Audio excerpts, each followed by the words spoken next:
In 762 CE, the Abbasid Caliphate shifted its center of gravity eastward, founding Baghdad to serve as the new administrative hub for a territory that stretched from the borders of China to the coast of North Africa. Governing a multi-ethnic empire of this scale created a massive demand for data. To keep the state functioning, the caliphs needed standardized systems for taxation, land surveying, and legal adjudication that could work in any province.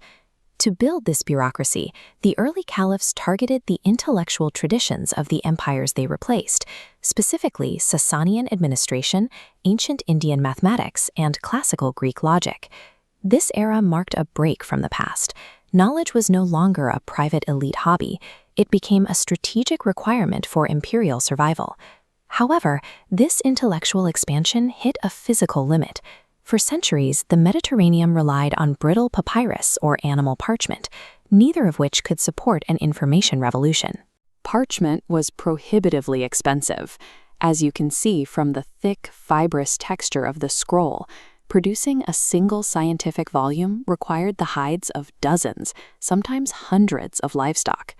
This material scarcity restricted books to the inner sanctums of wealthy elites, ecclesiastical vaults, and chanceries. Before the Abbasids could distribute scientific knowledge across the empire, they had to break the economic monopoly of animal hide. The catalyst arrived following the Battle of Talas in 751 CE. Captured Chinese artisans introduced the basic craft of papermaking to the Islamic world. Abbasid engineers adapted the technique for the arid Near East. They replaced scarce mulberry bark with recycled urban waste, specifically linen rags, old hemp ropes, and flax remnants. They scaled production into a mechanical loop. Water wheels drove heavy trip hammers, pulverizing rags into pulp. To perfect the surface, they applied a wheat starch sizing. This filled the pores, creating a smooth plane that allowed ink to sit on the surface rather than bleeding. This engineering pipeline dropped the price of a scientific codex so sharply that it fueled an unprecedented rise in mass document production and commercial book selling. Popular accounts often portray the House of Wisdom as a single, massive university campus. In reality, the Bayt al-Hikmah was the imperial archive, a central node for a decentralized network of private patrons, scriptoria, and scholars across the city. The financial scale was massive. A senior translator could earn 500 gold dinars a month, purchasing power equivalent to millions of dollars today, making translation one of the most lucrative industries in the empire. This technical diagram of the optic system shows the result of that investment.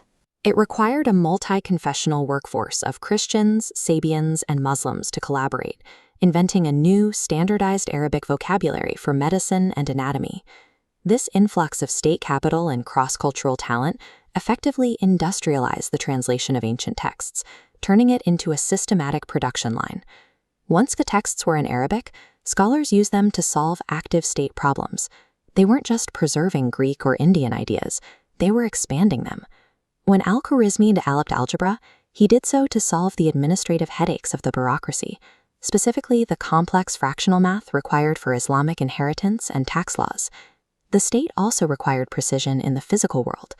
These concentric celestial charts supported an expedition to the Sinjar Plain, where astronomers used brass instruments to calculate the circumference of the Earth.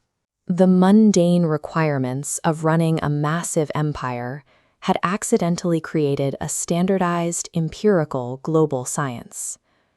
This era of industrial knowledge came to a violent end in 1258 CE during the Mongol siege of Baghdad. The city's physical libraries were destroyed. Chroniclers recorded that the Tigris River ran black with the ink of thousands of manuscripts cast into the water. But the knowledge itself was now safe.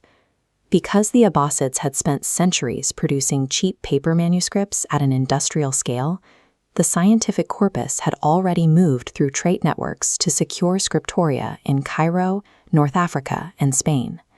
In centers like Toledo and Salerno, European scholars eventually accessed these standardized Arabic volumes and began translating them into Latin. The scientific framework that eventually reached the West was a direct inheritance from the factories of Baghdad, a system of empirical inquiry built on the substrate of mass-produced paper.